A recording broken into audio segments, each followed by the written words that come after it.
Hello दोस्तों, स्वागत है आप सबका। आज हम लोग जैन धर्म, बौद्ध धर्म यानी कि अभी तक हमने प्रागैतिहासिक काल करने के उपरांत सिंधु घाटी सभ्यता और वैदिक सभ्यता, साथ में महाजनपद, ये सारे कंप्लीट कर लिए हैं।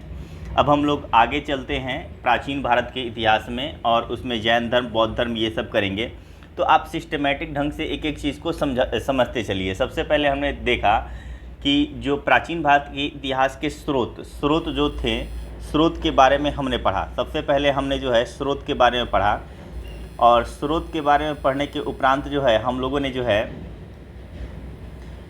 स्रोत में हम देखें कि कुछ ऐतिहासिक स्रोत होते हैं, कुछ धर्म ग्रंथ से संबंधित हैं, कुछ विदेशियों के जो है विदेशी जो इतिहासकार हैं उनके द्वारा दिए गए जो तथ्य हैं उनसे हमें प्राप्त होती हैं, और साथ में जो है उत्खनन से प्राप्त जो साक्ष्य प्राप्त हुए थे उनसे हमें प्राचीन भारत के इतिहास के बारे में जानकारी मिलती है।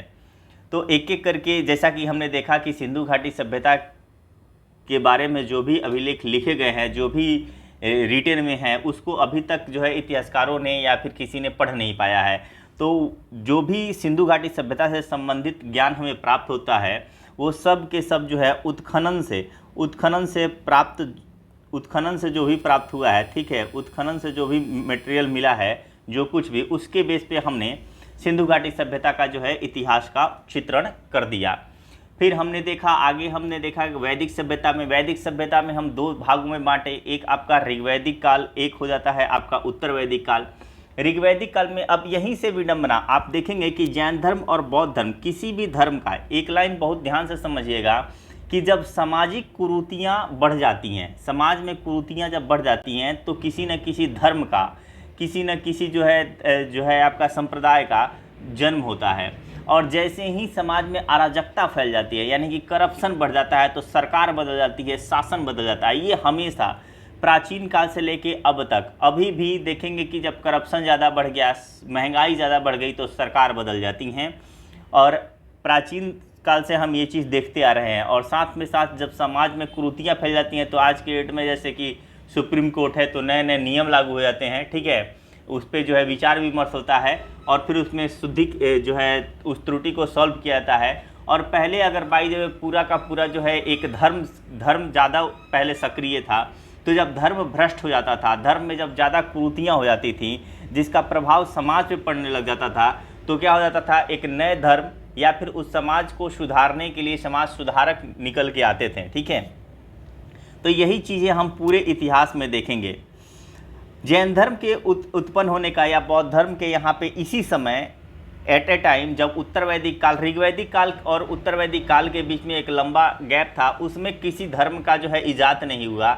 उत्तर वैदिक काल जब स्टार्ट होता है उसके कुछ ही समय बाद जैन धर्म और बौद्ध धर्म आ टपकता है। इसकी वजह यह है कि ऋग्वैदिक काल में क्या होता है कि उस समय कर्म प्रधान था और वर्ण की जो है प्रधानता नहीं थी। कहने का मतलब ये है कि एक ही घर में एक ही पिता के अगर 4 पुत्र हैं, एक पुत्र अगर विद्वान है और वो शिक्षा देने का कार्य कर रहा है तो ब्राह्मण कहलाता था, दूसरा पुत्र अगर सेना में भर्ती है तो उसे क्षत्रिय कहते थे, तीसरा अगर व्यवसाय कर रहा है तो वो वैश्य कहलाता था, और चतुर्थ अगर बाय द वे कृषि कार्य या फिर जो है शूद्र का काम करता था तो उसे शूद्र कहते थे। कहने का मतलब इन द सेंस सिंपल है कि पहले जन्म आधार नहीं था, कर्म आधार था। वर्ण व्यवस्था का आधार ऋग्वैदिक काल में क्या था, तो वो कर्म था। यही उत्तर वैदिक काल में आते हैं तो हम देखते हैं कि जो है आपका वर्ण का आधार, वर्ण जो आपका 4 भागों में बटा हुआ है, ब्राह्मण, क्षत्रिय, वैश्य और शूद्र, इसका आधार हो जाता है जन्म। यानी अगर ब्राह्मण का पुत्र निहायती नालायक हो, बेवकूफ़ हो, बावजूद उसको क्या बोलेंगे, उसको बोलेंगे कि वो ब्राह्मण है। और इसी स्थिति में एक विडंबना तो ये देखने को मिल जाती है। दूसरी विडंबना आप क्या देखने को मिलेगा आपको कि जब जैसे ही लोहे का आविष्कार हुआ, लोहे का आविष्कार के बाद जो आपके क्षत्रिय थे, क्षत्रियों ने क्या किया कि एक अपने साम्राज्य को जो है बड़ा करने की कोशिश किया, धीरे धीरे जो है बड़ा करने की कोशिश किया। बड़ा करने की कोशिश में ये जब दूसरे राज्य पे जब आक्रमण करते थे तो वहाँ से धन दौलत लेके आते थे, और जब धन दौलत लेके आते थे तो उस समय प्रभावशाली एक वर्ग था और वो था ब्राह्मण। ब्राह्मण ये सोचते थे कि कैसे हम इनका धन अपने जो है अपने पास खींच लें, और इसके लिए बोलते थे कि भाई साहब तुम युद्ध किए हो, खून किए हो, ठीक है, तुम्हारे ऊपर जो है 10 जो है लोगों के हत्या का जो है पाप लग गया है, अब उसको ख़त्म करने के लिए तुम 10 को यज्ञ कराओ, ठीक है, अश्वमेध यज्ञ हो गया, राजसूय यज्ञ हो गया, 16 संस्कार हो गया, न जाने तमाम कितने सारे जो है पाखंड जो है जोड़ दिया गया इसमें, जिस वजह से क्या हुआ कि कुल मिला के इनका एक ही असर था कि जो भी क्षत्रिय के पास जो पैसा है वो कैसे भी करके ब्राह्मण धीरे धीरे लेके और अपनी जो है पॉकेट बड़ा करते जाएं और जो है क्षत्रिय का पॉकेट जो है छोटा करते जाएं। तो जो क्षत्रिय परिवार जो ज़्यादा बड़ा था, समृद्ध था, सपोज मान लीजिए कि किसी की इनकम 10 लाख रुपया है और अगर वो 1 लाख रुपया किसी पंडित को दे देता है तो उसका कुछ खास उस पर प्रभाव नहीं पड़ेगा। लेकिन जो छोटे मोटे लोग हैं जिनकी आमदनी ही है आपकी 2 लाख रुपया, वो 2 लाख में से ही उसको 1 लाख देना पड़ जाए तो उसके लिए एक बड़ी बात हो जाती है। यही चीज़ देखने को आता है कि जैन धर्म भी क्या था, जैन धर्म को जो मार्केट में लॉन्च किया इन द सेंस यानी कि जो ज़्यादा फैलाया वो थे महावीर स्वामी। और महावीर स्वामी भी क्या थे, महावीर स्वामी भी एक क्षत्रिय ही थे। जब आप देखेंगे गौतम बुद्ध का तो गौतम बुद्ध भी क्या थे, एक क्षत्रिय राजकुमार ही थे। कहने का मतलब सिंपल सा है कि इनका जो साम्राज्य था, इनके जो पिता थे उनके साम्राज्य जो थे वो ज़्यादा बड़े साम्राज्य नहीं थे। यानी मेरे कहने का मतलब ये है कि इन लोग की आमदनी इन द सेंस 2 लाख समझिए, और बड़े बड़े जैसे गुप्त साम्राज्य हो गया, मौर्य साम्राज्य हो गया, उन लोग का आप 10 लाख 1 करोड़ समझ लीजिए। तो उसमें अगर एक 2 लाख लेके ब्राह्मण चला गया तो कोई फर्क नहीं पड़ा। लेकिन ये जो जैसे छोटे छोटे जो क्षत्रिय थे, ठीक है, इनकी आमदनी ही अगर बाई द वे 1-2 लाख है, उसमें से 1 लाख रुपया अगर बाई द वे 16 संस्कार करा दिए, 10-15 को यज्ञ करा दिए, तो 1 लाख रुपया किसी तरह खींच लिए, तो इसमें नुकसान किसका हो जाता था, छोटे छोटे क्षत्रिय का, ठीक है। और एक तीसरी वजह यह है कि उस समय लोग इस चीज़ से डरते थे कि भाई अगर मैं कोई गलती कर दिया, ठीक है, तो हमें मोक्ष की प्राप्ति नहीं होगी। और इसके लिए लोग मोक्ष प्राप्ति के लिए तमाम यज्ञ किया करते थे, ठीक है, तमाम यज्ञ किया करते थे। और आप ये भी देखेंगे कि शुरुआत के दिनों में सिर्फ ब्राह्मण और क्षत्रिय दो ही और कुछ यज्ञ वैश्य भी करते थे, ठीक है, यानी हर प्रकार के यज्ञ करने का जो है अधिकार नहीं था वैश्य को। लेकिन बाद के दिनों में देखेंगे कि जब ये जो है ब्राह्मण क्षत्रिय से पैसा खींच के जो है संतुष्ट न हुए, इन लोगों को और पैसा चाहिए, तो इन लोगों ने क्या किया, वैश्य को भी अधिकार दिया कि तुम और ज़्यादा जो है यज्ञ करा सकते हो। इवन शूद्र को भी कहा कि भाई तू भी यज्ञ करा सकता है, ठीक है, शूद्र तक को जो है परमिशन मिल गई। यानी कैसे भी हो अपना पॉकेट भरना चाहिए, ठीक है। देखिए आप धर्म को जो है आस्था समझ रहे हैं वो अलग बात है, लेकिन अगर आप जब पढ़ रहे हैं तो इसको थोड़ा सा विश्लेषणात्मक रूप से देखिए कि इसी समय धर्म की उत्पत्ति क्यों होती है। आप देखेंगे मध्य युग में जैसे कि जितना शोषण ब्राह्मणों ने उत्तर वैदिक काल में आए, जो आपके क्षत्रिय वैश्य और शूद्र जैसे जैसे इनका अधिकार आप देखते रहेंगे, इन पे जो शोषण किया है वही शोषण आप देखेंगे रोम के पादरियों ने अपने रोमनवासियों के साथ साथ जो है मध्य एशिया के लोगों पे भी किया। और यही वजह है कि 600 ईस्वी आते आते इस्लाम धर्म की वहाँ पे स्थापना होगी मध्य एशिया में। तो इस चीज़ को ध्यान रखिएगा कि फिर वहाँ पे भी क्या हुआ, वहाँ पे भी समाज में कुरीतियाँ फैला, ठीक है। आप एक जो है आपको जो है अंधविश्वास की तरफ ढकेला गया और फिर एक सिंपल मार्ग, और ये जो नया नया धर्म बनेंगे ये जो है मोक्ष का मार्ग बहुत ही साधारण बताएंगे। जैसे जैन धर्म की आप मोक्ष की मार्ग की बात करेंगे, या फिर जो है आपका बौद्ध के जो है मोक्ष की बात करेंगे। बौद्ध धर्म में जब व्यक्ति अगर जाता था तो उसमें बताया जाता था कि मोक्ष का मार्ग जो है बड़ा सरल है, यानी आपके पैसे की हानि वहाँ पे नहीं कराई जाती थी। सिंपल मार्ग अपना लो, 2-4 नियम फॉलो करो और मोक्ष की प्राप्ति करो। तो जिस मोक्ष को लेके ब्राह्मण अपना व्यापार चला रहे थे वो एक तरह से यहाँ पे क्या रहता है, यहाँ पे आके उनका जो है आइडियोलॉजी ख़त्म हो जाता है जैसे ही आता है आपका जैन धर्म और बौद्ध धर्म। और जिस जैन धर्म और बौद्ध धर्म के बारे में जब आप फिलॉसफी पढ़िएगा तो इसका पूरा एक चैप्टर आपको पढ़ने को मिलेगा, दर्शन शास्त्र में पूरा एक आपको चैप्टर पढ़ने को मिलेगा। तो जाहिर सी बात है कि इसमें कुछ कंटेंट दिए हुए हैं, इसमें कोई आपको जो है फिलॉसफिकल बातें नहीं हैं, यहाँ पे टू द पॉइंट है, ये आपको रटना ही पड़ेगा, इसका कोई विकल्प नहीं है। तो हम भी रटते हैं अब, ठीक है, स्टार्ट करते हैं। जैन धर्म के सबसे पहले देखेंगे कि इसके संस्थापक कौन हैं, तो संस्थापक एवं प्रथम तीर्थकर आपको ऋषभदेव को माना जाता है। और जैन धर्म के 23वें तीर्थकर यानी पहला, दूसरा, तीसरा ऐसे जाइएगा तो 23वां और 24वां भी आएगा। तो ये सेकंड लास्ट की बात कर रहा है। पार्श्वनाथ थे जो काशी के इक्ष्वाकु वंशीय राजा अश्वसेन के पुत्र थे। इन्होंने 30 वर्ष की अवस्था में संन्यास जीवन को स्वीकारा और इसलिए इनके बारे में दिया गया है क्योंकि इन्होंने शिक्षा इन्होंने 4 बातें बताई। ठीक है, इनके द्वारा दी गई जो शिक्षा थी वो 4, पहला था हिंसा न करना, दूसरा सदा सत्य बोलना, तीसरा था चोरी न करना तथा चौथा था आपका संपत्ति न रखना। ये 4 बातें सिखाया गया है किसके द्वारा, पार्श्वनाथ के द्वारा। ध्यान रखिएगा। आगे देखते हैं, फिर आते हैं महावीर स्वामी जो 24वें और अंतिम तीर्थकर होंगे। ये जो है 24वें एवं अंतिम तीर्थकर हुए और इनका जन्म 540 ईसा पूर्व में कुंडग्राम जो आपका वैशाली में है। आप देखे होंगे वैशाली का जो 16 महाजनपद में मैंने सबको जो है पिक्चर से समझाया है आपको, आप उसको ध्यान से उस वीडियो को एक बार देख लीजिएगा। तो कुंडग्राम वैशाली में हुआ। इनके पिता जो है सिद्धार्थ ज्ञात्रिक कुल के सरदार थे और माता त्रिशला जो थी वो लिच्छवी राजा, ठीक है, लिच्छवी राजा चेटक की बहन कौन थी, त्रिशला। ठीक है, चेटक की बहन थी आपकी त्रिशला। और यहाँ पे देखेंगे महावीर की पत्नी का नाम यशोदा और पुत्री का नाम जो है अनुजा प्रियदर्शनी था।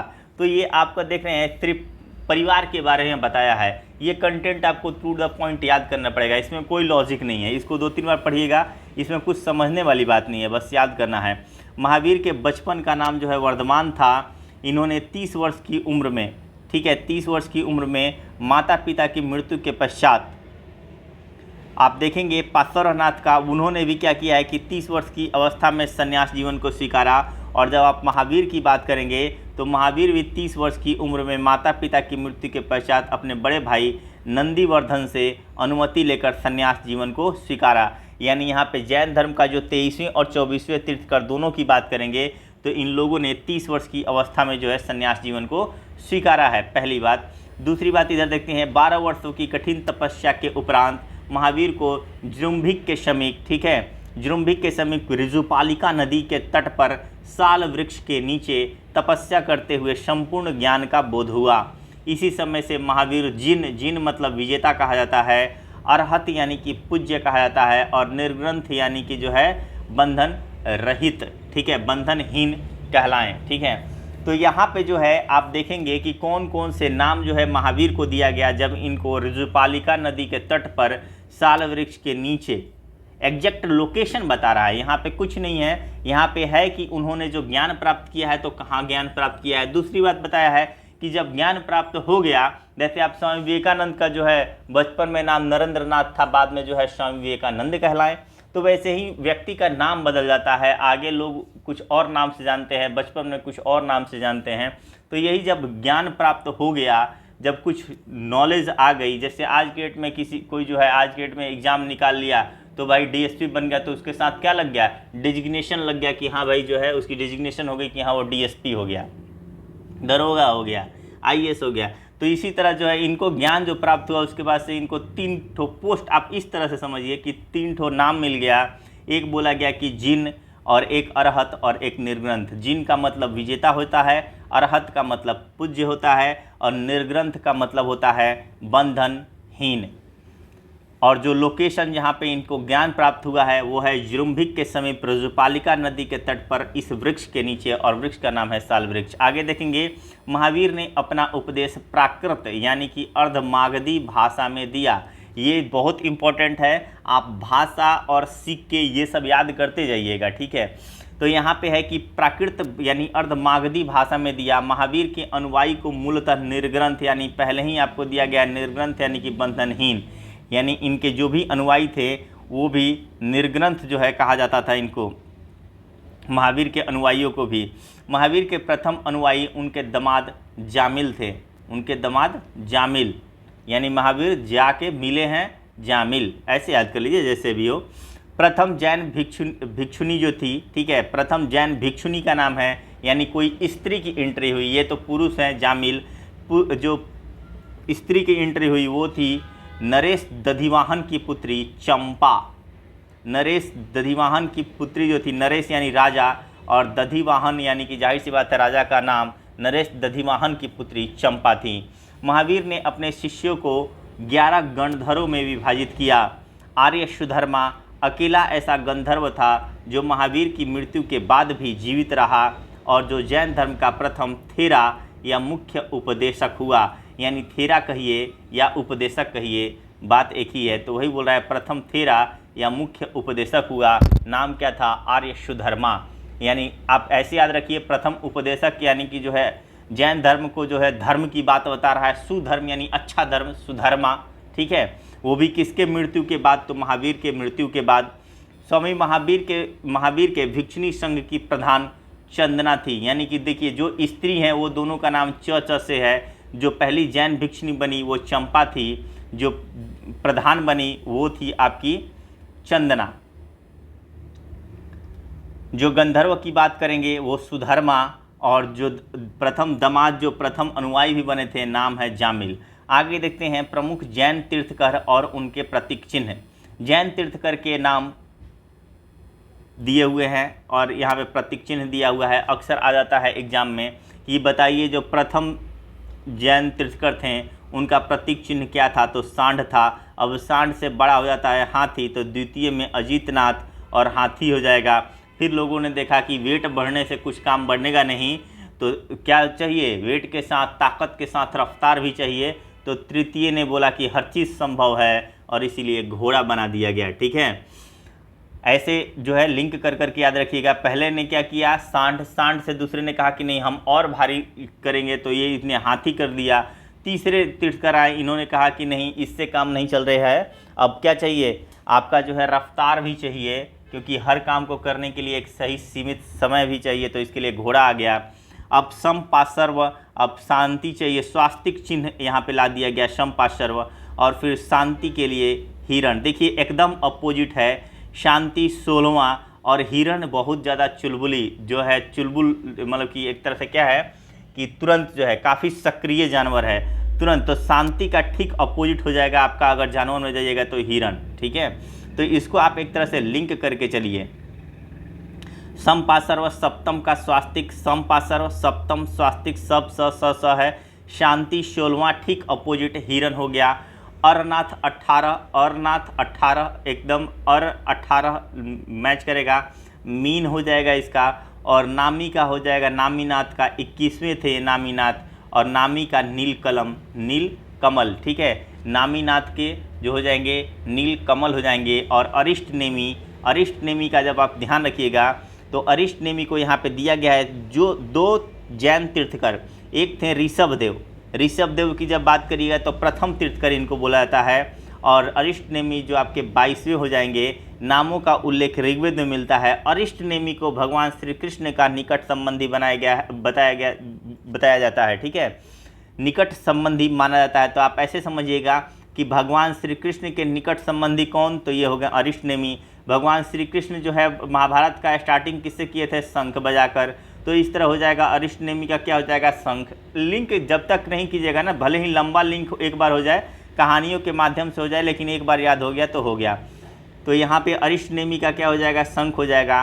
पार्श्वनाथ का जो हो जाएगा सर्प हो जाएगा। और महावीर के हो जाएंगे सिंह। लास्ट में है तो देखें कि सबसे जो है जंगल के राजा वाली बात हुई, क्योंकि इन्होंने ही जो है जिस तरह जंगल में सिंह की गर्जना एक बहुत दूर तक सुनाई देती है, उसी प्रकार महावीर ने जैन धर्म को क्या किया? फैला दिया, ठीक है। फैला दिया पूरी तरह से इसको फैला दिया समाज में। तो ये सिंह की गर्जना के समान जो है जिस तरह उसकी आवाज़ फैलती है, उसी तरह इन्होंने जो है जैन धर्म को जो है फैला दिया। और पार्श्वनाथ का सर्प हो जाएगा। आगे देखते हैं लगभग 300 ईसा पूर्व में मगध में 12 वर्षों का भीषण अकाल पड़ा। पहले जो था अकाल तो अब भी रहता है, लेकिन अब जो है यहाँ का वहाँ ट्रांसपोर्ट सिस्टम से जो है अकाल की उतनी अनुभव नहीं होती। लेकिन पहले क्या था? ट्रांसपोर्टेशन सिस्टम उतना था नहीं, यानी यातायात साधन उतना विकसित नहीं था। और ऐसे में अगर कहीं बारिश नहीं हुई तो वहाँ पे अकाल पड़ना स्वाभाविक था, जिसके कारण भद्रबाहु अपने शिष्यों सहित कर्नाटक चले गए। यानी कि जो है भाग खड़े हुए हैं। ऊपर से जैसे देखें कि यहाँ पे अकाल है तो डाउनवर्ड यानी कि जो है कर्नाटक चले आए, किंतु कुछ अनुयायी स्थूलभद्र के साथ मगध में ही रुक गए।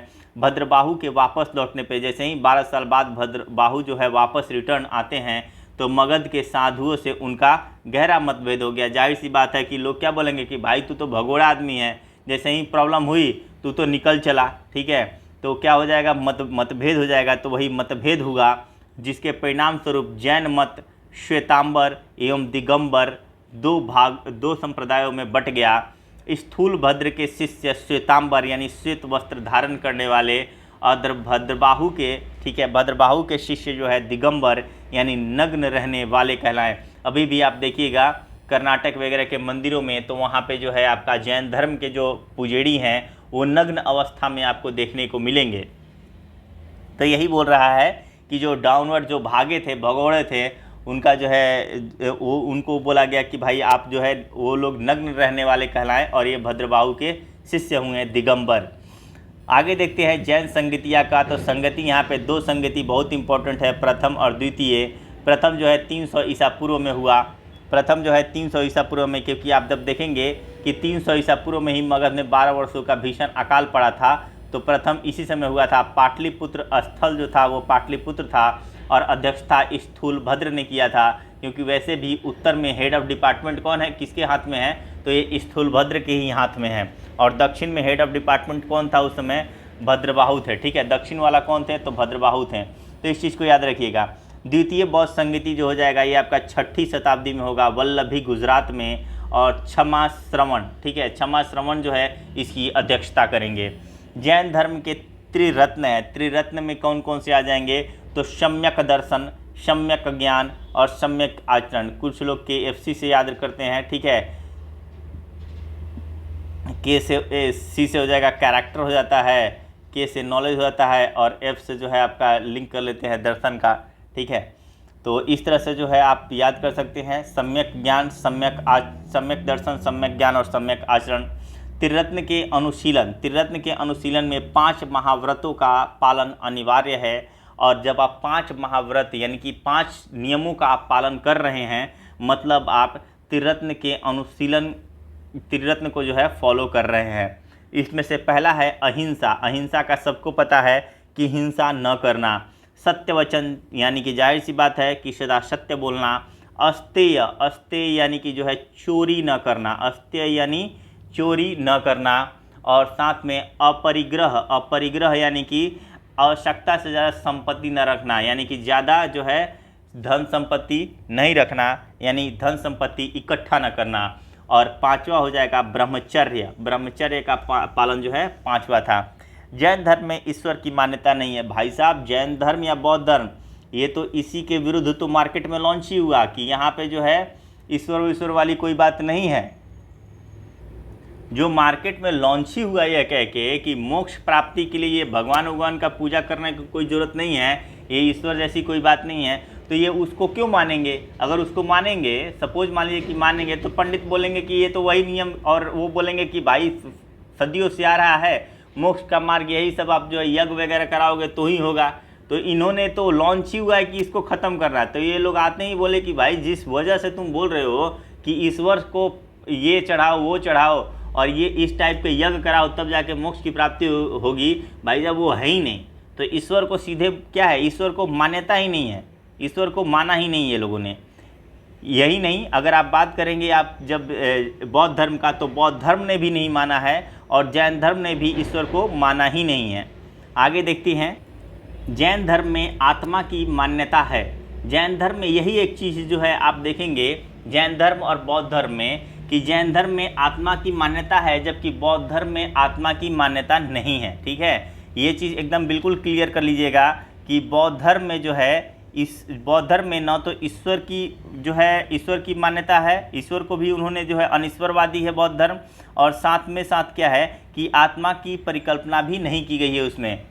महावीर जो है पुनर्जन्म एवं कर्मवाद में विश्वास करते हैं। पुनर्जन्म महावीर, और कर्मवाद में तो हर कोई विश्वास करेगा कि जैसा कर्म करोगे वैसा फल पाओगे, तो कर्मवाद में तो हर कोई विश्वास किया है। लेकिन पुनर्जन्म में जो है जैन धर्म भी विश्वास किया है, और पुनर्जन्म में जो है वो आपका बौद्ध धर्म भी जो है इसमें जो है आपका विश्वास किया है, क्योंकि जब आप महावीर की भी बहुत सारी कहानी जो है आपका मिल जाएगा, और जो है बुद्ध के भी जो है पुराने जन्मों की जो है कहानी आपको देखने को सुनने को मिल जाएंगे।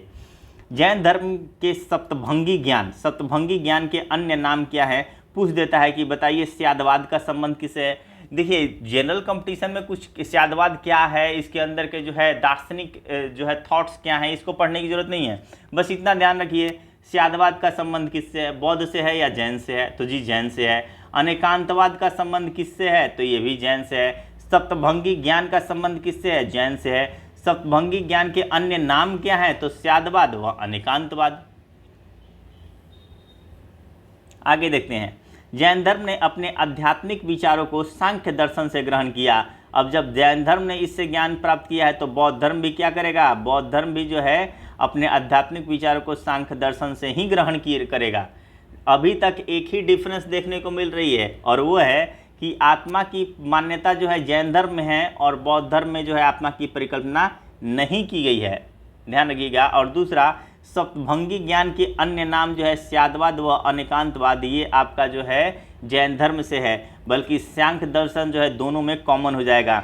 अब जैन धर्म को मानने वाले कुछ राजा थे, जैसे उदयन हो गया, वंदराजा हो गए, चंद्रगुप्त मौर्य हो जाएंगे, कलिंग नरेश, खारवेल जो आपके उड़ीसा प्रांत में जो थे, वर्तमान उड़ीसा प्रांत के राजा थे, राष्ट्रकूट राजा अमोघवर्ष हो जाएंगे, चंदेल शासक हो जाएंगे, मैसूर के गंगवंश के मंत्री क्या है, गंगवंश के मंत्री चामुंड के प्रोत्साहन से, गंगवंश के मंत्री का नाम क्या था, तो गंगवंश के मंत्री का नाम था चामुंड, और चामुंड के जो है प्रोत्साहन से कर्नाटक के श्रवणबेलगोला में 10वीं शताब्दी के मध्य भाग में विशाल बाहुबली की मूर्ति, गोमतेश्वर की मूर्ति का निर्माण किया गया है। गोमतेश्वर की प्रतिमा जो है कायोत्सर्ग मुद्रा में है। जब आप कायोत्सर्ग मुद्रा को देखेंगे तो ये कायोत्सर्ग की मुद्रा कुछ इस तरह की यही है। गोमतेश्वर की प्रतिमा कायोत्सर्ग मुद्रा में यही इसी रूप में है, आप समझ सकते हैं। बाकी आप देख सकते हैं, इसी को बोलते हैं कायोत्सर्ग मुद्रा। आगे देखेंगे, यह मूर्ति जो है 18 फीट ऊंची एवं एक ही चट्टान को काटकर बनाई गई है। दूसरी खासियत इसकी 18 मीटर ऊंची है और एक ही चट्टान को जो है काटकर इसको बनाया गया है, एक ही चट्टान को काटकर। आगे देखते हैं, खजुराहो में जो है जैन मंदिर का निर्माण चंदेल शासकों के द्वारा किया गया है, और मौर्योत्तर युग में मथुरा जैन धर्म का प्रसिद्ध केंद्र था। तो ये यहाँ पे कई बार आ गया है कि बताइए कि जो है मथुरा किस धर्म से संबंधित है, तो जैन धर्म से संबंधित है। जैन धर्म का प्रसिद्ध केंद्र था मथुरा, और मथुरा कला का संबंध भी जो है जैन धर्म से है। और जैन तीर्थकरों की जीवनी भद्रबाहु द्वारा रचित कल्पसूत्र में है। ये मैंने पहले ही जब आप लोग को बताया था कि जो स्रोत याद कर लीजिए, तो उसमें कई जो है बौद्ध और जैन भी आए थे, जिसका वीडियो भी है, आप देख सकते हैं उसको, पहला चैप्टर में ये सब दिया हुआ है। तो जैन तीर्थकरों की, जो भी आपके 24 तीर्थकर हैं, ठीक है, जो भी आपके 24 तीर्थकर हैं, उन 24 तीर्थकर की जीवनी भद्रबाहु द्वारा रचित, जो भद्रबाहु जो आपके चले गए थे, आपके दक्षिण में चले गए, जिनके शिष्य दिगंबर कहलाएं, जो नग्न रहने वाले हैं, उन्हीं के द्वारा रचित है। और पुस्तक का नाम है कल्पसूत्र, और उसी में वर्णित है। 72 वर्ष की आयु में महावीर की मृत्यु, यानी कि मृत्यु को निर्वाण कहते हैं, 468 ईसा पूर्व में बिहार राज्य के पावापुरी जो आपके राजगीर में है, पावापुरी में हो गई। मल्ल राजा सृष्टिपाल के राजप्रसाद में महावीर स्वामी को निर्वाण प्राप्त हुआ। ये भी कई बार पूछा है कि बताइए ये कहाँ जो है इनको निर्वाण प्राप्त हुआ है, तो मल्ल राजा, कहाँ के राजा, तो मल्ल के राजा। नाम क्या था राजा का, सृष्टिपाल। तो सृष्टिपाल के राजप्रसाद में, यानी उन्हीं के गेस्ट हाउस में कह सकते हैं, राजप्रसाद में महावीर स्वामी को निर्वाण प्राप्त हुआ था। अब अगर आप बौद्ध की बात करें तो अब बौद्ध धर्म की हम बात करेंगे, ठीक है। बौद्ध धर्म शांत और सुशील वाली बात हो जाएगी इसमें। तो आगे देखते हैं बौद्ध धर्म। बौद्ध धर्म को देखते देखते आप जो है जैन धर्म से थोड़ा कंपेयर कीजिएगा, कन्फ्यूज़न बहुत ज़्यादा हो जाता है अगर आप अलग अलग याद करेंगे। तो मैं बोलता हूँ कि आप इसको एक बार लिंक कर लीजिए कि क्या क्या चीज़ें जो हैं कॉमन हैं, और उसके बाद से है बाकी चीज़ें तो आपको रटना ही है। बौद्ध धर्म के संस्थापक जो हैं गौतम बुद्ध थे। इन्हें एशिया का ज्योतिपुंज यानी कि इंग्लिश में बोले तो लाइट ऑफ एशिया कहा जाता है। यहाँ पे भी देखेंगे सबसे पहले जन्म होगा कहाँ पे, तो कमल और एवं सांड जो है इनका प्रतीक चिन्ह है। जब आप बाय द वे कोई किसी जो है अगर मूवी देखेंगे ना बुद्ध का, तो उसमें दिखाया जाता है कि उनकी माँ जो है सपने में देखती है कि कमल और जो है हाथी का जो है सपने में देखती हैं, ये ऐसा दिखाया गया, चित्रण किया गया है फिल्म में। तो यही चीज़ें हैं कि जन्म जो है, जन्म का जो है वो आपका कमल एवं सांड है। गृह त्याग, अगर कोई घर से अगर कोई भाग रहा है तो घोड़ा से ही भागे तो बेहतर है, क्योंकि पहले तो 4 व्हीलर था नहीं, ना ही बाइक था। तो अब पहले भागने का सबसे अच्छा स्रोत कौन सा है, तो घोड़ा। तो कितना अच्छा है, याद कर लो। ज्ञान प्राप्ति हुई है, जो वृक्ष जो 24 घंटा ऑक्सीजन देता है, पीपल, ठीक है। तो पीपल जो है 24 आवर्स जो है ऑक्सीजन देता है, तो इसके नीचे जो है ज्ञान की प्राप्ति हुई। निर्वाण प्राप्ति, निर्वाण का जो है प्रतीक चिन्ह क्या है, तो निर्वाण का प्रतीक जो है आपका पद चिन्ह है। और मृत्यु जब आदमी होता है तो उसको स्तूप बना दिया जाता है। लास्ट में मृत्यु हुआ था तो जो है इनके मृत्यु के बाद इनके अवशेषों को 8 भागों में विभाजित किया गया था। 8 भागों में जो है बांटकर और 8 राजाओं में दे दिया गया था, क्योंकि अगर किसी एक राजा को ही दिया जाता तो उसकी जो है उस समय जो है पावर ज़्यादा हो जाती, क्योंकि लोगों का बौद्ध धर्म के प्रति ज़्यादा जो है आस्था थी। और ऐसे में अगर किसी एक राजा या फिर किसी एक जगह पे ही होता तो उसकी जो है महत्ता बढ़ जाती। तो इस वजह से 8 भागों में बांटा गया और 8 जगह स्तूप बनाए गए।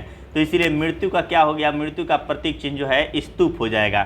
तो यहाँ पे देखेंगे जन्म का हो गया, गृह त्याग का घोड़ा, ज्ञान का, निर्वाण का पद चिन्ह, और जो है अपना जब आदमी मृत्यु जलता है तो उसके पद चिन्ह ही जो है लोग याद करते हैं, यानी कि जिन पद चिन्हों पे उसने अपनी ज़िंदगी जो है व्यतीत किया है उसी को लोग याद करते हैं। नहीं तो बाद में तो स्तूप में मरने के बाद मृत्यु होती है तो स्तूप में तो डाल ही देते हैं, ठीक है। तो इस तरह से आप लिंक करके चलिए। गौतम बुद्ध का जन्म जो है 563 ईसा पूर्व में कपिल वस्तु के लुम्बिनी नामक जो है स्थान पर हुआ था। फिर वही बातें जो आपका जैन धर्म में हुआ है, यानी कि कहाँ पे जन्म हुआ, पिता का नाम क्या है, माता का नाम क्या है, पुत्र पुत्री कितने हैं, पत्नी का नाम क्या है, ये सब चीज़ें जो मेन है वो याद कर लेते हैं, हम इसको रटते हैं। इनके पिता जो है शुद्धोधन शाक्य गण के मुखिया थे। इनकी माता, ये पूछ देता है शाक्य गण किस गण के, तो शाक्य गण का। वही अगर आप देखेंगे कि जो है महावीर स्वामी किस कुल के थे, तो वो जो है ज्ञात्रिक कुल के थे, ज्ञात्रिक कुल के थे। और यहाँ पे शाक्यगण के मुखिया, इनकी माता जो है माया देवी की मृत्यु इनके जन्म के जो है 7वें दिन ही हो गई थी। और इनकी लालन पालन सौतेली माँ प्रजापति गौतमी ने किया था। इनके बचपन का नाम सिद्धार्थ था। यही देखेंगे महावीर के पिता का नाम सिद्धार्थ था और यहाँ पे बुद्ध का बचपन का नाम सिद्धार्थ है। नाम काफ़ी कॉमन है कुछ। गौतम बुद्ध का विवाह जो है 16 वर्ष की अवस्था में यशोधरा, यहाँ पे यशोधरा से, और महावीर की पत्नी का नाम जो है वो यशोदा है। और गौतम बुद्ध का जो है इनकी पत्नी का नाम जो है यशोधरा है। तो यशोधरा लिंक कर लीजिएगा। गौतम बुद्ध ज़्यादा जो है बौद्ध धर्म ज़्यादा प्रचलित है, पत्नी का नाम थोड़ा सा ज़्यादा बड़ा है यशोधरा। और जैन धर्म जो हो जाएगा, जैन धर्म थोड़ा सा एज कंपेयर टू बौद्ध धर्म थोड़ा कम प्रचलित है, तो पत्नी का नाम यशोदा है, ठीक है। इनके पुत्र का नाम राहुल था। सिद्धार्थ जब कपिल वस्तु की सैर पर निकले तो उन्होंने निम्न 4 दृश्यों को देखा। सबसे पहले बूढ़ा व्यक्ति को देखा। अब जो बूढ़ा होगा वो बीमार भी होगा, जब बीमारी हो जाएगी तो वो मृत्यु को प्राप्त हो जाएगा। और फिर लास्ट में इन्होंने एक सन्यासी को देखा, यानी बूढ़ा व्यक्ति, एक बीमार व्यक्ति, 100 और एक सन्यासी को। तो लिंक कीजिएगा, जो बूढ़ा है वो बीमार होगा, जो बीमार होगा तो वो एक दिन मरेगा भी, और मरेगा। और उसका बाद से जो है अलग से इसको याद कीजिएगा, लास्ट में इन्होंने क्या देखा था, सन्यासी को देखा था कि जो है यही जो है सबसे प्रसन्नचित्त भाव में जो है मस्त मगन में जो है घूम रहा है। तो बाद में सांसारिक समस्याओं से व्यथित होकर सिद्धार्थ ने 29 वर्ष की अवस्था में गृह त्याग किया। जहाँ तक कि हमने देखा महावीर जो है कितने 30 वर्ष की अवस्था में, वहीं इन्होंने क्या किया 29 वर्ष की अवस्था में ही गृह त्याग किया है, जिसे बौद्ध धर्म में महाभिनिष्क्रमण कहा गया है। गृह त्याग करने के बाद सिद्धार्थ यानी कि बुद्ध ने वैशाली के अलार कलाम, ठीक है, अलार कलाम से सांख्य दर्शन, उन्होंने भी क्या किया है, उन्होंने भी सांख्य दर्शन की शिक्षा लिया है। उनके गुरु का नाम जो है मेंशन नहीं है यहाँ पे, इनके गुरु का नाम अलार कलाम मेंशन है। और उन्होंने भी सांख्य दर्शन, महावीर ने भी सांख्य दर्शन से शिक्षा ली थी, और इन्होंने भी, बुद्ध ने भी जो है बौद्ध धर्म भी जो है सांख्य दर्शन से ही निकला है। अलार कलाम जो है सिद्धार्थ के प्रथम गुरु हुए। अलार कलाम के बाद सिद्धार्थ, जब अलार कलाम से जो है इनको जो है नहीं कहता है कि इस शिक्षक से जो है इनकी मन की तृप्ति नहीं हुई, तो राजगीर निकले और राजगीर के रुद्रक रामपुत्र से शिक्षा ग्रहण की। तो इनके दो गुरु हो गए, एक अलार कलाम, दूसरे हो गए रुद्रक रामपुत्र। उरुवेला में सिद्धार्थ को जो है कौंडिन्य, देखिए अभी तक तो पूछा नहीं है कि पांचों जो हैं उनके साधक जो उनके साथ जो थे उनके नाम क्या क्या हैं। तो कौंडिन्य के आता है 11 पे वप्पा, ठीक है। वप्पा की बात करेंगे तो भी वप्पा जो है भी आता है 22 पे, वादिया भी आता है 2 पे, महानामा एम आता है 13 पे, और अशागी ए आता है 1 पे। तो देखिए 1 11, 2 22 और 1 13। मैं तो नंबर याद किया हूँ कि अगर आए एग्ज़ाम में तो बस लिंक करके और इसको जो है, क्योंकि टू द पॉइंट, अब इसको याद करके क्या कीजिएगा, लिंक कीजिए और जब आ जाए तो फिर 4 ऑप्शन में से आराम से मार दीजिएगा। बिना अन्न जल ग्रहण किए 6 वर्ष की, देखिए यहाँ पे 6 वर्ष में स्टार दिया हुआ है, क्यों? क्योंकि अद्भुत भारत लेखक A.L. बाशम के अनुसार 49 दिनों की तपस्या के बाद बुद्ध को ज्ञान प्राप्त हुआ था। लेकिन कई बुक में दिया है कि 6 वर्षों की कठिन तपस्या के बाद 35 वर्ष की आयु में, क्योंकि 29 6 35 हो जाएगा, 35 वर्ष की आयु में वैशाख की पूर्णिमा की रात निरंजना फल्गु, और जो बुद्ध की बात, जब आप महावीर की बात करेंगे तो महावीर का क्या हो जाएगा, ऋजुपालिका, और ये क्या हो जाएंगे, ये निरंजना। वैसे भी आप ऐसे याद रखिएगा कि ये अन्न जल ग्रहण किए बिना 6 वर्षों की कठिन तपस्या, यानी जो है निर्जल, तो निर्जल से निरंजना यानी फल्गु नदी के किनारे पीपल वृक्ष के नीचे इनको ज्ञान प्राप्त हुआ है। उनको साल वृक्ष के नीचे ज्ञान प्राप्त हुआ है, किनको, महावीर को, और सिद्धार्थ को यहाँ पे ज्ञान प्राप्त होता है पीपल वृक्ष के नीचे। ज्ञान प्राप्ति के बाद सिद्धार्थ जो है बुद्ध के नाम से जाना जाने लगे। वह स्थान बोधगया कहलाया, जो आज के डेट में बिहार में है। बुद्ध ने अपना प्रथम उपदेश सारनाथ, यानी कि सारनाथ जो पहले उसका अन्य नाम क्या है सारनाथ का, ऋषिपत्तनम कहा जाता था, ऋषिपत्तनम में दिया, जिसे बौद्ध धर्म में धर्म चक्र प्रवर्तन, यानी अब क्या हुआ, सामने वाले को जो है ज्ञान की प्राप्ति हो गई, ऐसा भाषण दिया, ऐसा प्रवचन दिया कि धर्म में ही परिवर्तन हो गया। क्योंकि पहले लोग किसी और धर्म को समझ रहे थे कि यही सत्य है, विडंबनाओं को और 10 तरह के यज्ञों को समझ रहे थे कि यही मेन आस्था है, इसी से मोक्ष की प्राप्ति होगी। तो यहाँ पे क्या हुआ, धर्म चक्र प्रवर्तन, ध्यान रखिएगा। और अभी तक 2 वर्ड आया, एक आ गया आपका कौन सा, एक आया था आपका महाभिनिष्क्रमण, जिसे जब बुद्ध ने जो है गृह त्याग किया था तो महाभिनिष्क्रमण, और जब इन्हों को ज्ञान प्राप्त हुआ था तो जब इन्होंने भाषण दिया था तो वो हो गया आपका कौन सा, धर्म चक्र प्रवर्तन कहलाया। आगे देखते हैं, बुद्ध ने अपने उपदेश जन साधारण की भाषा पाली में दिए। अब देखिए यहाँ पे बहुत सारे शिक्षक जो हैं, बहुत सारे इंक्लूडिंग जिनको अच्छा आगे एग्जाम्स देने होते हैं, वो अपने भाषा में जो है साधारण भाषा का प्रयोग नहीं करते हैं, जो कि आम स्टूडेंट्स को समझ में आए। जनरली थोड़ा सा स्टैंडर्ड भाषा का प्रयोग करना पड़ता है ताकि अपना लय बना रहे। लेकिन उससे क्या होता है कि उससे बहुत लोगों को जो है साधारण लोग, जो जन साधारण है, जो आम पब्लिक जिस चीज़ को समझती है, वो चीज़ें जो है हर स्टूडेंट को समझ में नहीं आ पाती है। और बुद्ध और जो है आपका बौद्ध धर्म और जैन धर्म में यही हुआ। जैन धर्म ने क्या किया, थोड़ा सा स्टैंडर्ड भाषा, अर्धमागधी, जो प्राकृत अर्धमागधी भाषा का प्रयोग किया, और बुद्ध ने क्या किया, जन साधारण की भाषा का जो है, और वो क्या है, पाली में इन्होंने जो है अपना उपदेश देना स्टार्ट किया। यानी कि हाँ बुआ लोग सब समझ में आओ तनु, ठीक बा। बुद्ध ने अपने उपदेश जो है, तो इस तरह से भोजपुरी में अगर है तो भोजपुरी में देना, जो कि लोगों को समझ में आए उस भाषा में देना स्टार्ट किया।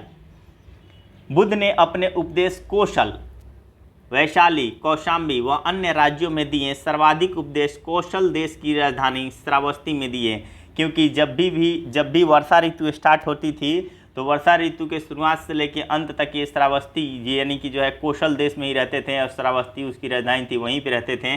तो जाहिर सी बात है कि अपने साल के जो है 4 से 5 महीना अगर आप श्रावस्ती में रहोगे तो भाषण सबसे ज़्यादा कहाँ दोगे, जहाँ पे आप रहोगे। सिंपल लॉजिक है। तो जाहिर सी बात है कि इन्होंने क्या किया था, सर्वाधिक उपदेश कौशल देश की राजधानी श्रावस्ती में ही इन्होंने दिया था। आगे देखते हैं, इनके प्रथम अनुयायी शासक जो थे वो बिंबिसार, प्रसेनजित व उदयन थे। बुद्ध की मृत्यु 80 वर्ष की अवस्था में, कितने 80 वर्ष की अवस्था में, जब आप महावीर की बात करेंगे तो 72, और ये जो है 80 वर्ष की अवस्था में 483 ईसा पूर्व में कुशीनारा या फिर कुशीनगर जो कह लीजिए, देवरिया उत्तर प्रदेश में चुंद द्वारा अर्पित भोजन करने के बाद हो गई। यानी भोजन दिया था इनको किसने, चुंद ने दिया था, और इनके द्वारा जो चुंद ने जो खाना दिया था, फूड पॉइजनिंग कह लीजिए या फिर जो भी फूड पॉइजनिंग हो गया था, और मेडिसिन था नहीं ढंग का, जिस वजह से जिससे बौद्ध धर्म में जो है जिससे इनकी मृत्यु हो जाती है, और इसको महापरिनिर्वाण कहा गया। तो एक हो गया आपका महाभिनिष्क्रमण, दूसरा हो जाता है धर्म चक्र प्रवर्तन, और तीसरा हो जाएगा महापरिनिर्वाण। तो इस चीज़ को याद रखिएगा, जब गृह त्याग करेंगे महाभिनिष्क्रमण, जब उपदेश देंगे धर्म चक्र प्रवर्तन, जब मृत्यु को प्राप्त होंगे तो महापरिनिर्वाण। मल्लों ने अत्यंत सम्मानपूर्वक बुद्ध का अंत्येष्टि संस्कार किया।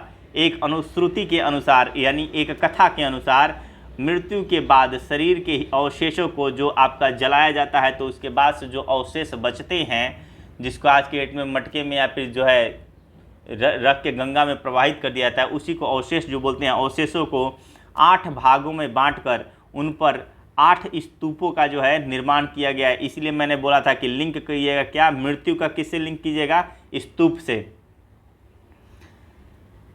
मृत्यु का वैसे भी प्रतीक चिन्ह जो है आपका स्तूप ही है। बुद्ध के जन्म एवं मृत्यु की तिथि को चीनी परंपरा के कैंटोन अभिलेख के आधार पर निश्चित किया गया है। यानी भारत में ऐसी कोई अभिलेख नहीं थी जिससे इनकी ज़्यादा प्रामाणिकता के साथ इनकी जन्म एवं मृत्यु की तिथि को जो है बताया जा सके।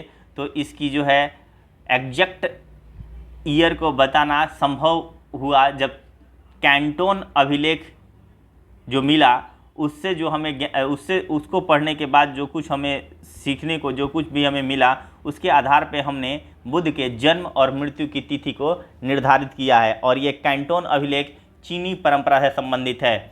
बौद्ध धर्म के बारे में हमें विशद ज्ञान, यानी कि जो है बढ़िया से जो है बौद्ध धर्म के बारे में अगर आपको ज्ञान प्राप्त करना है तो आपको त्रिपिटक पढ़ना पड़ेगा। वहाँ पे देखिएगा दोनों चीज़ों में, वहाँ पे त्रिरत्न था, ठीक है। वहाँ पे आप देखेंगे जैन धर्म में त्रिरत्न अलग हैं, यहाँ पे त्रिरत्न अलग हैं, और यहाँ पे त्रिपिटक भी हैं। तो अक्सर देखिएगा त्रि आप हमेशा जब आप ईसाई धर्म को देखिएगा उसमें भी त्रि जो है आपका त्रिपिटक उसमें भी देखने को मिलेगा, त्रिपिटक नहीं मिलेगा वहाँ पे भी आपको 3 ज्ञान से संबंधित कुछ ना कुछ मिलता है। इस्लाम धर्म में भी देखने को मिलेगा, यानी हर जगह 3 का जो है पेयर मिलेगा आपको। मेरे कहने का मतलब ये है, और उनका नाम अलग अलग रहेगा। जैसे कि आपने जो है त्रिरत्न, इसमें बुद्ध धम्म संघ को कहा जाता है। बौद्ध धर्म के संदर्भ में त्रिरत्न जो है बौद्ध धम्म संघ को कहा जाता है। ज्ञान प्राप्ति के लिए त्रिपिटक जाते हैं, और वहाँ पे जैन धर्म में अगर ज्ञान प्राप्ति के लिए जो है त्रिरत्न होता था, और उसमें सम्यक दर्शन, सम्यक ज्ञान और सम्यक आचरण होता था। और जब आप सम्यक ज्ञान, सम्यक दर्शन और सम्यक आचरण की बात करेंगे तो जैन धर्म से हो जाएगा। तो हमेशा मतलब जो भी प्राचीन भारत का जो भी है, जितने भी जो धर्म हैं, उन सबों में 3 भागों में हर चीज़ को बांट के जो है सीखने की कोशिश की गई है। तो यहाँ पे भी त्रिपिटक है। पहला है विनय पिटक, दूसरा है सुत्त पिटक, तीसरा है अभिधम्म पिटक। इससे प्राप्त होता है। अगर आपको बौद्ध धर्म के बारे में क्या है विशद ज्ञान प्राप्त करना है तो त्रिपिटक पढ़िए, और त्रिपिटक में 3 गो पिटक पढ़ना है, तो हो जाइएगा आप बौद्ध धर्म के अच्छे खासे ज्ञाता। तीनों पिटकों की भाषा जो है पाली है, क्योंकि जनसाधारण की भाषा। थेरवाद मत की पाली त्रिपिटक सबसे पुराना है। क्वेश्चन डायरेक्ट आया था ये कि बताइए कि थेरवाद मत की जो आपका कौन सा त्रिपिटक जो है सबसे पुराना है, तो थेरवाद मत की पाली त्रिपिटक, थेरवाद मत की पाली त्रिपिटक सबसे पुराना है। शुद्ध पिटक में बुद्ध के जो है धार्मिक सिद्धांतों को संवाद के रूप में संकलित किया गया है। अब पूछ देता है आज के डेट में जो है आपसे ये नहीं पूछेगा त्रिपिटक, अब पूछेगा कि बताइए शुद्ध पिटक के बारे में क्या सीखने को मिलता है, विनय पिटक से क्या मिलता है और अभिधम्म पिटक से क्या मिलता है। तो जब आप संवाद के रूप में सिद्धांतों को पढ़ेंगे, संवाद के रूप में जब आप सिद्धांतों को पढ़ेंगे तो समझिए कि वो सुत्त पिटक है।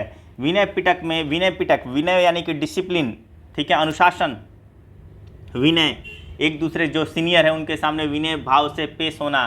तो विनय यानी कि क्या है, भिक्षु एवं भिक्षुणी के लिए जो है नियमों का संग्रह है, यानी कि कैसा डिसिप्लिन मेंटेन करना है, विनय पिटक में है। और इसमें संघ के अनुशासन को तोड़ने पर किए जाने वाले प्रायश्चितों की सूची भी दी गई है।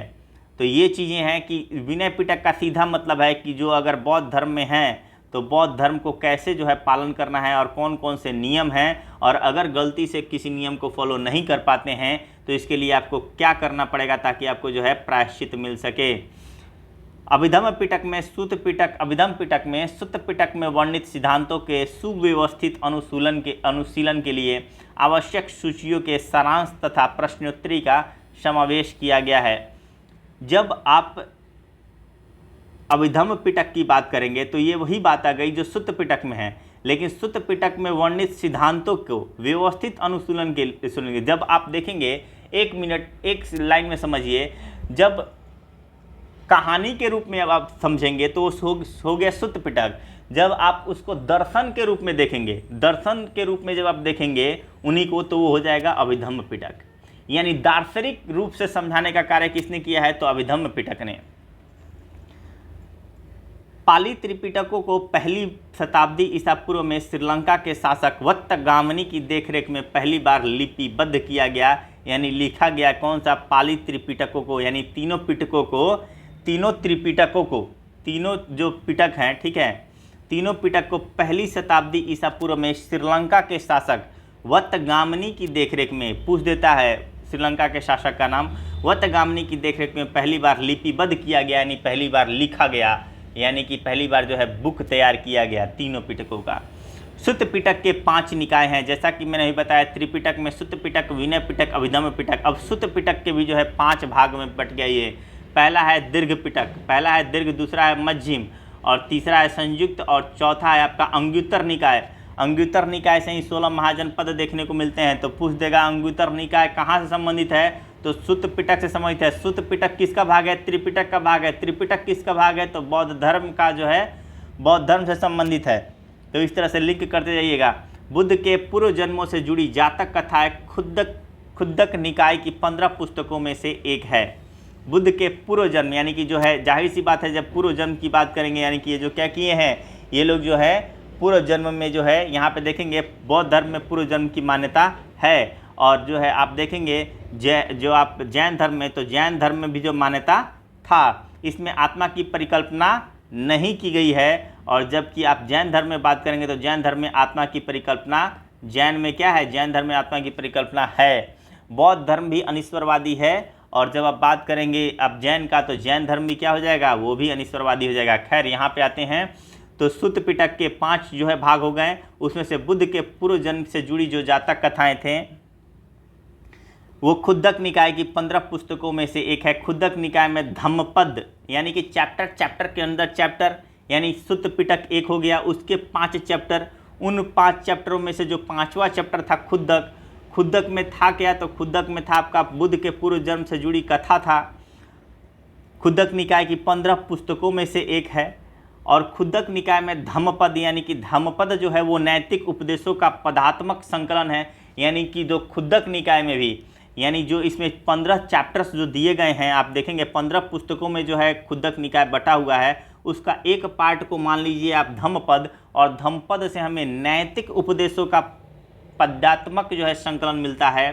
थेरगाथा, जिसमें बौद्ध भिक्षुओं का गीत है, और थेरीगाथा बौद्ध भिक्षुणियों का गीत है। ये सब जो है आपका खुद्दक निकाय में ही आ जाएगा। अब आते हैं, ये तो हो ही गया।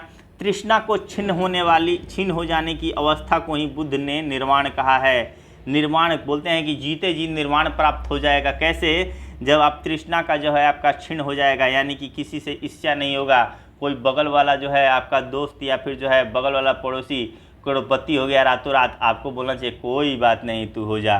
तो तृष्णा आपका जो है उससे ईर्ष्या नहीं करना है, उसका साप जो है छिन्न हो गया, तो समझिएगा कि आपको जो है निर्वाण की प्राप्ति हो गई है जीते जी। विश्व दुखों से भरा है, ये किसने कहा है, ये कहा है, सिद्धांत दिया है बुद्ध ने, उपनिषद से लिया है। कि विश्व जो है दुखों से भरा है का सिद्धांत बुद्ध ने उपनिषद से लिया है। बुद्ध के अनुयायी दो भागों में विभाजित थे। जैसा कि आप देखेंगे जैन धर्म दो संप्रदाय में आगे बढ़ जाएगा और वो हो जाएगा आपका जो है श्वेतांबर और दिगंबर, दो संप्रदायों में बढ़ जाएगा। और यहाँ पे जो है इनके अनुयायी ही, ठीक है, अनुयायी ही दो भागों में बढ़ जाएंगे।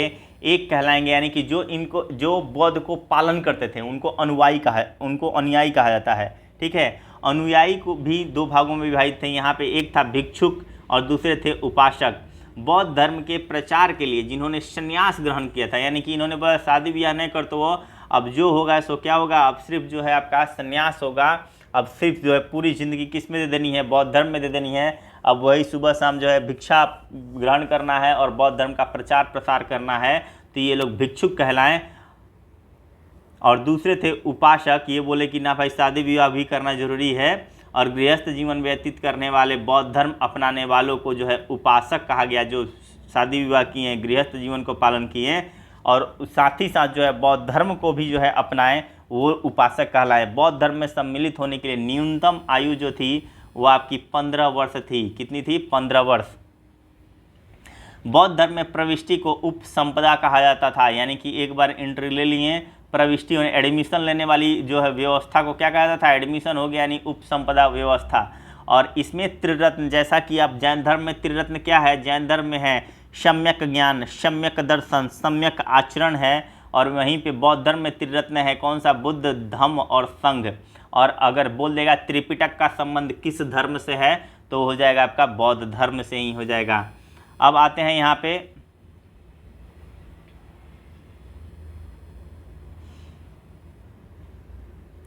बौद्ध धर्म की सभाएं की बात करते हैं। बौद्ध धर्म की सभा की बात करते हैं तो आप सभी को पता है कि 4 बौद्ध संगीतियाँ हुई थी। प्रथम बौद्ध संगीति 483 ईसा पूर्व जब बुद्ध की मृत्यु हुई थी, और ठीक 100 साल बाद द्वितीय बौद्ध संगीति हुई थी 383 ईसा पूर्व, और तृतीय बौद्ध संगीति 255 ईसा पूर्व में, और चतुर्थ बौद्ध संगीति ईसा की पहली शताब्दी में। अब देखेंगे जगह, पहली बौद्ध संगीति जो हुई थी राजगिरी, दूसरी जो हुई थी राजगिरी यानी कि जो है पटना आप समझ लीजिए राजगिरी, और दूसरा जो हो जाएगा आपका वैशाली, तीसरा जो हो जाएगा आपका पाटलिपुत्र, चौथा हो जाएगा आपका कुंडलवन। कुंडलवन कहाँ है? कश्मीर में है, ठीक है, जम्मू एंड कश्मीर, तो ये कश्मीर का हो जाएगा कश्मीर। पहले बौद्ध संगीति की अध्यक्षता महाकश्यप ने किया था, दूसरे बौद्ध संगीति का शबाकामी ने किया था, तृतीय बौद्ध संगीति का मुग्गलिपुत्र तिस्स ने किया था, और चतुर्थ बौद्ध संगीति का वसुमित्र या अश्वघोष जो कह ले। पहला जो है ये आपका अजातशत्रु, और द्वितीय जो था कालाशोक, क्योंकि कालाशोक के समय में राजधानी कौन सी थी? वैशाली थी, तो इसीलिए बौद्ध संगीति द्वितीय कहाँ हुई? वैशाली में। और तृतीय अशोक, अशोक ने अपनी राजधानी कौन सी बनाई थी? पाटलिपुत्र को। और कनिष्क की बात करेंगे तो चौथा कुंडलवन में। चतुर्थ बौद्ध संगीति के बाद बौद्ध धर्म 2 भागों में बट गया, जैसे कि आप जैन धर्म भी बटा था श्वेतांबर दिगंबर में, ये भी 2 भागों में बट गया, एक हीनयान एक महायान। बौद्ध धर्म के महायान संप्रदाय, महायान जो है जो उत्तर में रहेंगे, और जो है आपका हीनयान जो हो जाएगा दक्षिण में रहने वाले हीनयान कहलाएंगे। एक तरह से आप लिंक कर लीजिएगा इसको। बौद्ध धर्म में महायान संप्रदाय का आदर्श जो था बोधिसत्व था। बोधिसत्व दूसरों के कल्याण को प्राथमिकता देते हुए अपने निर्वाण में विलंब करते थे, यानी कि अगर कहीं जा रहे हैं रास्ते में किसी का एक्सीडेंट हो गया है तो पहले अपना काम देखने के चक्कर में न लग जाएं, पहले उसको जो है हॉस्पिटल पहुंचाएं, ठीक है, हॉस्पिटल पहुंचाएं, और उसके बाद से अपने काम में थोड़ा लेट हो जाए तो इट्स ओके, कोई दिक्कत नहीं है। तो आप क्या हो गए? आप महायान सोच वाले हो गए, यानी कि दूसरे के कल्याण को प्राथमिकता दिए आप। भले ही आपके काम में लेट हुआ, यानी आपको निर्वाण में जो है भले ही विलंब हो जाए, लेकिन आपने क्या किया? दूसरे के जो है कल्याण को प्राथमिकता दिया।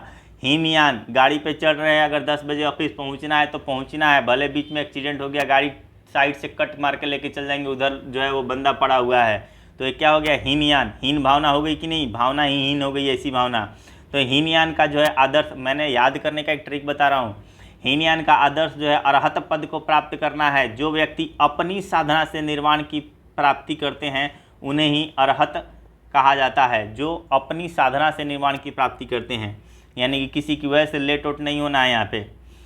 धार्मिक जुलूस का प्रारंभ सबसे पहले, ये बहुत इंपॉर्टेंट कई बार आ चुका है, बताइए धार्मिक जुलूस जो आज भी निकलता है उसको सबसे पहले मार्केट में लॉन्च किसने किया था? तो बौद्ध धर्म के द्वारा ही किया गया था। और बौद्ध धर्म का सबसे पवित्र त्यौहार जो है वैशाख पूर्णिमा है, जिसे बुद्ध पूर्णिमा के नाम से जाना जाता है। इसका इसलिए महत्व है क्योंकि बुद्ध पूर्णिमा के दिन ही बुद्ध का जन्म हुआ था, ज्ञान की प्राप्ति भी हुई थी और महापरिनिर्वाण यानी मृत्यु भी उसी दिन हुई थी। एक ही दिन जो है, सेम डे को ही तीनों काम जो हुए हैं, जन्म से लेकर मृत्यु, साथ में ज्ञान की प्राप्ति।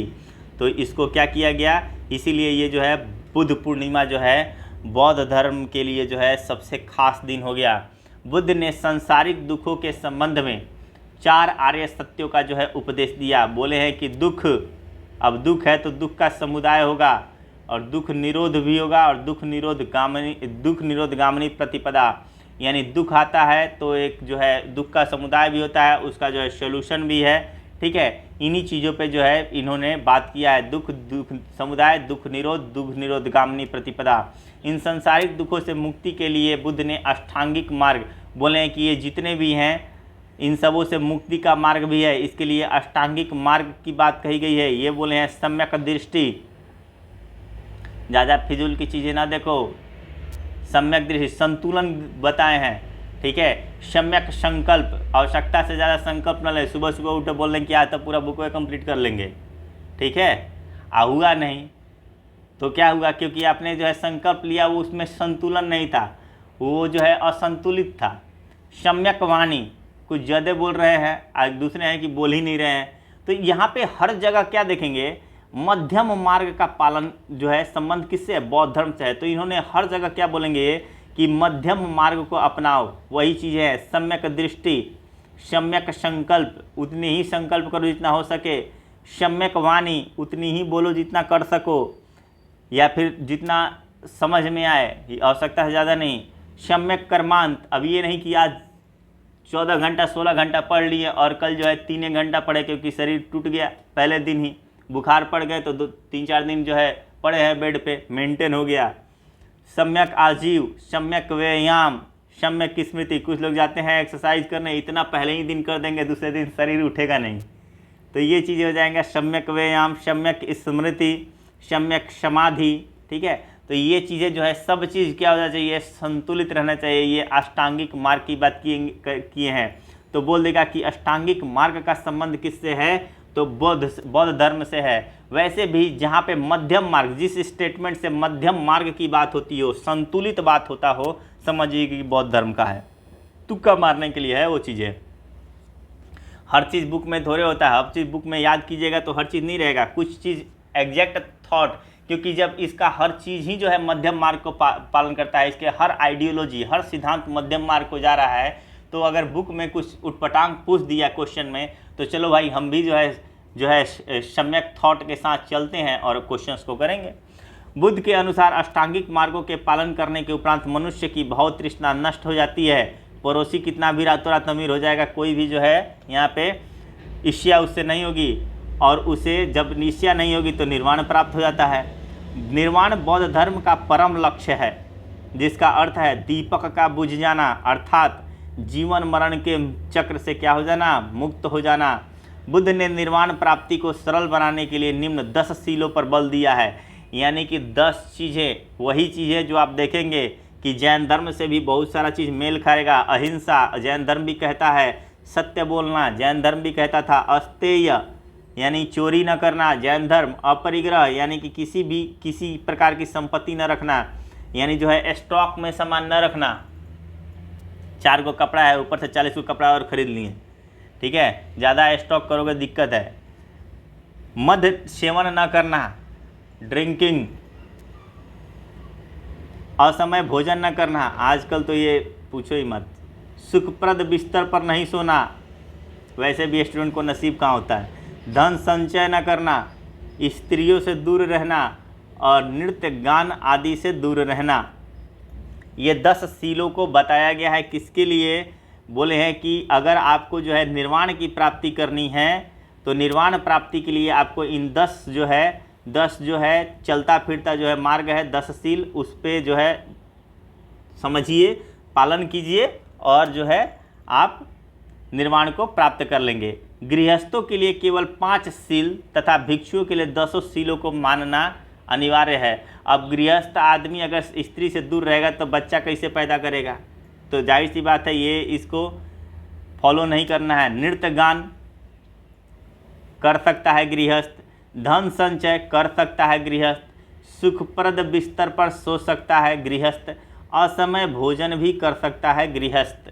ये 5 में छूट है गृहस्थों के लिए, लेकिन जो संन्यास ग्रहण कर लिए हैं उनके लिए 10 एकदम फॉलो करना है ऑन टाइम। बुद्ध ने मध्यम मार्ग यानी मध्यम प्रतिपदा का जो है उपदेश दिया है। अनिश्वरवाद के संबंध में बौद्ध धर्म एवं जैन धर्म में क्या है, समानता है। ध्यान रखिएगा, कर्मवाद में भी समानता है, साथ ही साथ कर्मवाद के साथ साथ आप देखेंगे आत्मा में देखेंगे तो आत्मा की परिकल्पना जैन में है, बौद्ध में नहीं है।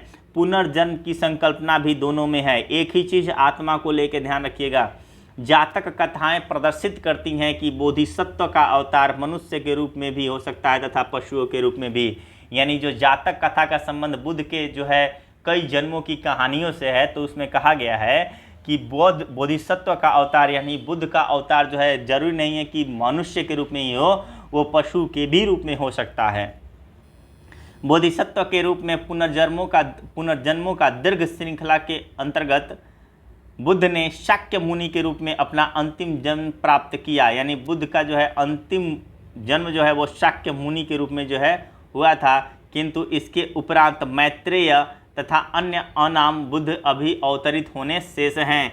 यानी जिनका अभी नाम भी नहीं है, कुछ नाम अभी आगे मार्केट में लॉन्च कर दिया जाएगा। जैसे ही लोग देखेगा कि ये व्यक्ति काफ़ी जो है उदार देश वाला है, अभी भी सुनने को आता है कि ये जो है इनको आधुनिक बौद्ध माना जाता है बहुतों को, ठीक है।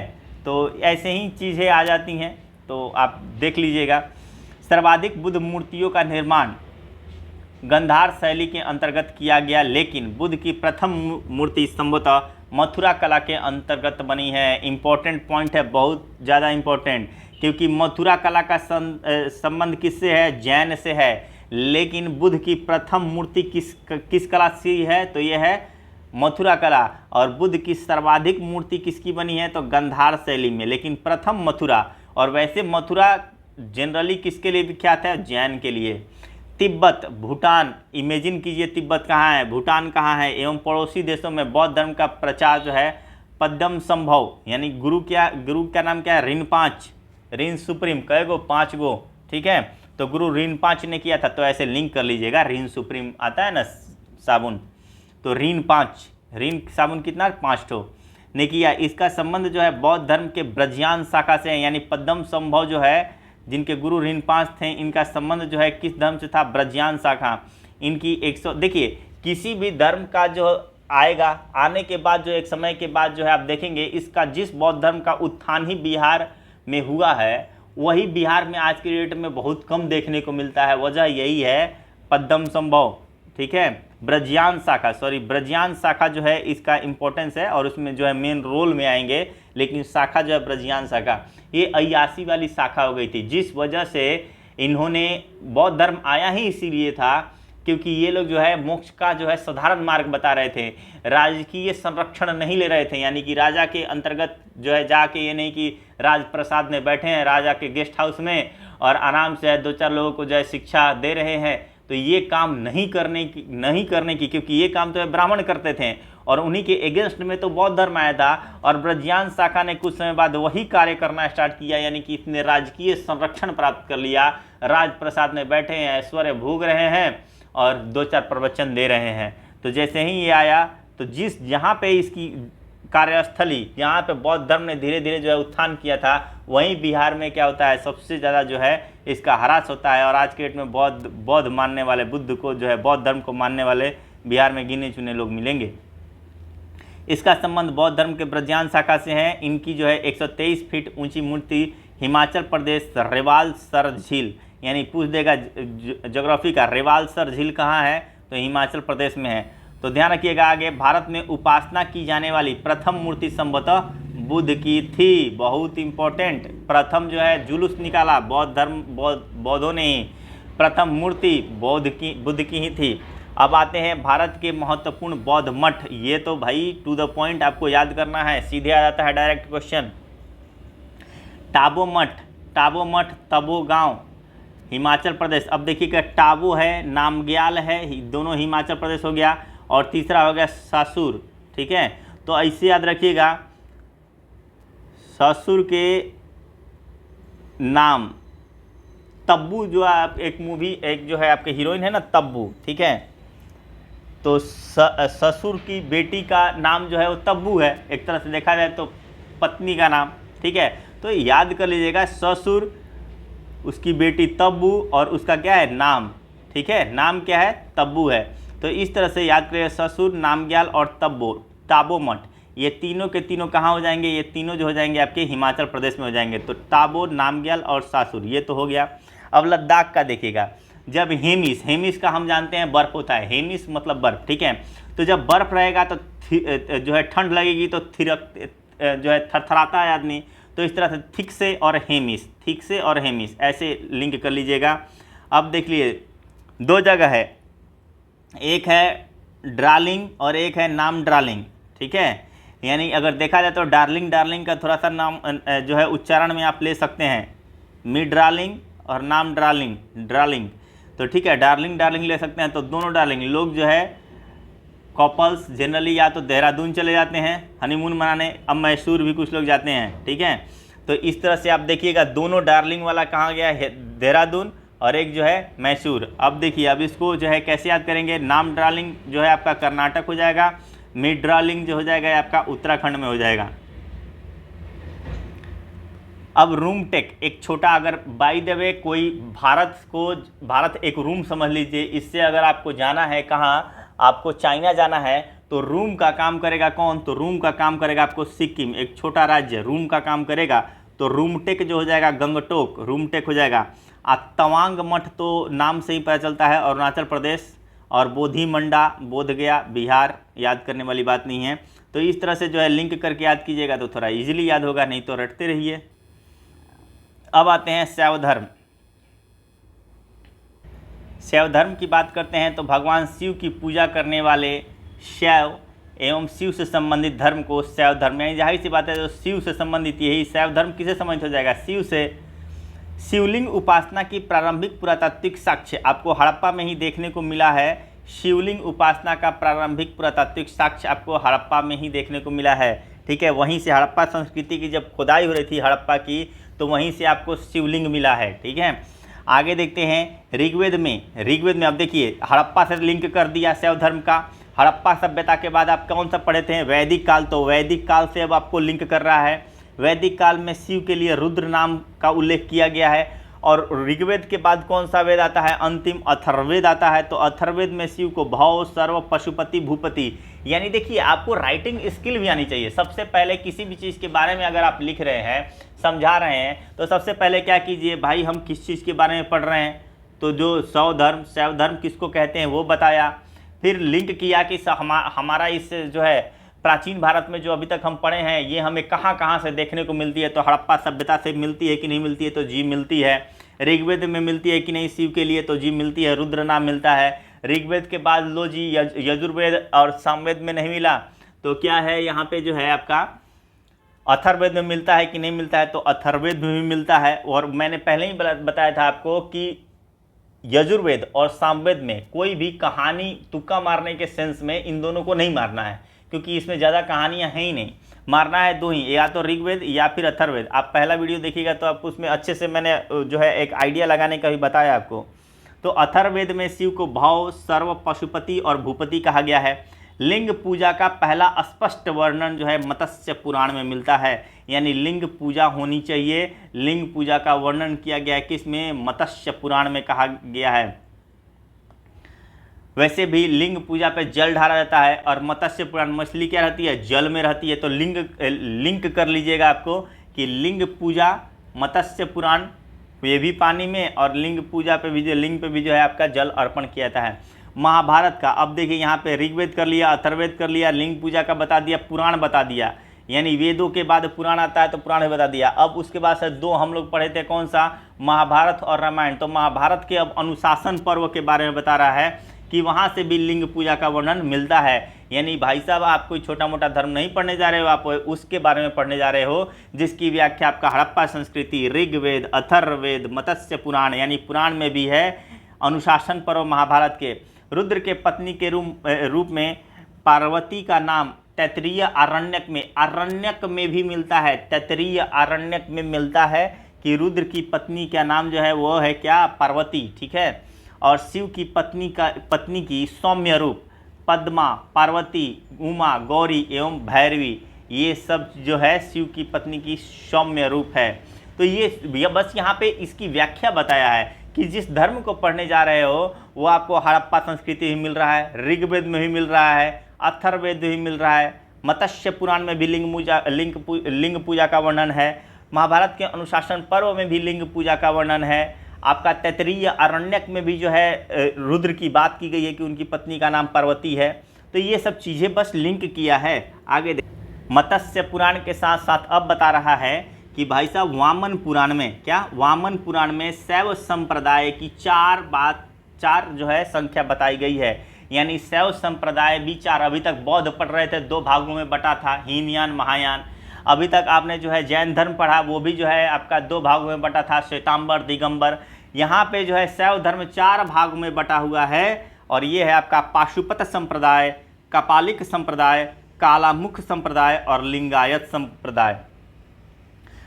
पहला देखेंगे और ये चारों का वर्णन किसमें है, वामन पुराण में। तो 2 पुराण की बात आपको याद करनी है, एक मत्स्य पुराण और दूसरा वामन पुराण। मत्स्य पुराण जिसमें बताया गया है कि लिंग पूजा का वर्णन हुआ है मत्स्य पुराण में, दूसरा बताया गया है वामन पुराण जिसमें जो है आपका शैव संप्रदाय की 4 संख्या बताई गई है।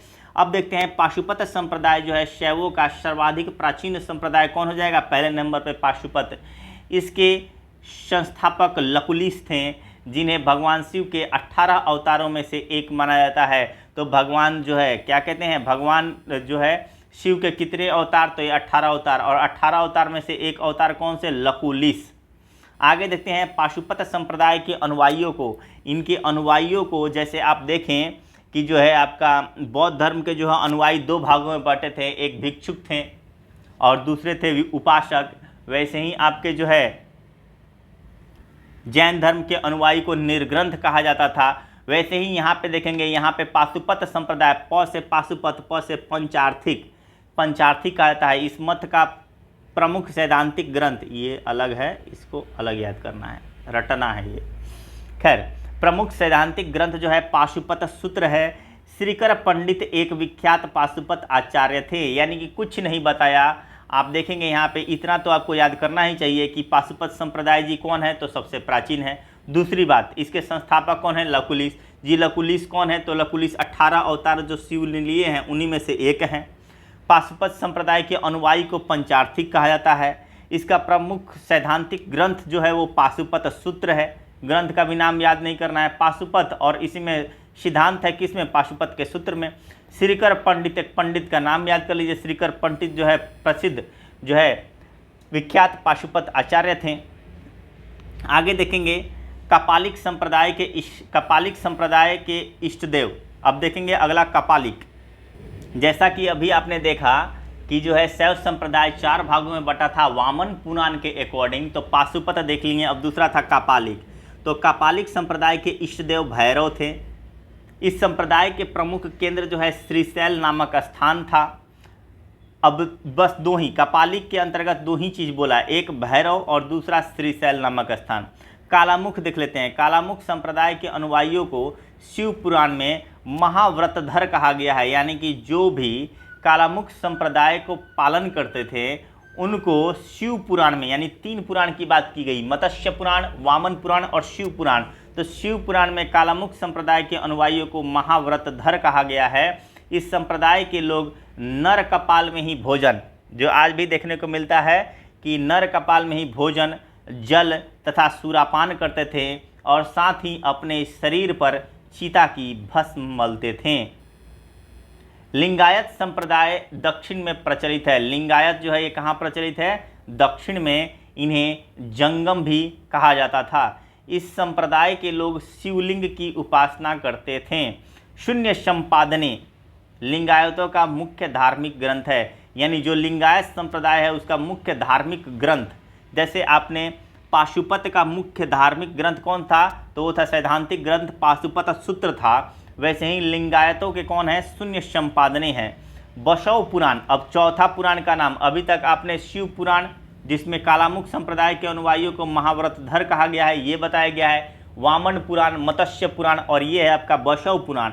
बसव पुराण में लिंगायत संप्रदाय के प्रवर्तक यानी कि इन्फोर्समेंट, लागू करने वाला, यानी कि जो है मार्केट में लॉन्च करने वाला, एक तरह से कह सकते हैं, अल्लभ प्रभु तथा उनके शिष्य बाशव को बताया गया है। इस संप्रदाय को वीर शिव संप्रदाय भी कहा जाता है, यानी कि अगर या तो आप कह लीजिए कौन सा, लिंगायत संप्रदाय, या फिर आप कह लीजिए वीर शिव संप्रदाय।